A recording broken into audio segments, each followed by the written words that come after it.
miles per hour.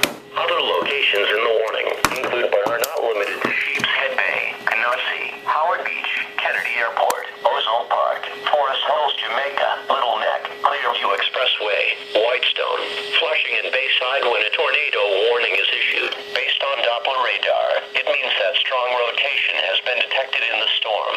A tornado may already be on the ground or is expected to develop shortly.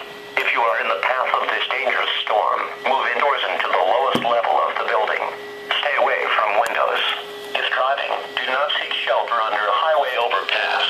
Repeating, a tornado warning has been issued until 11:30 a.m. for the following counties in New York, Brooklyn, and Queens. God dang.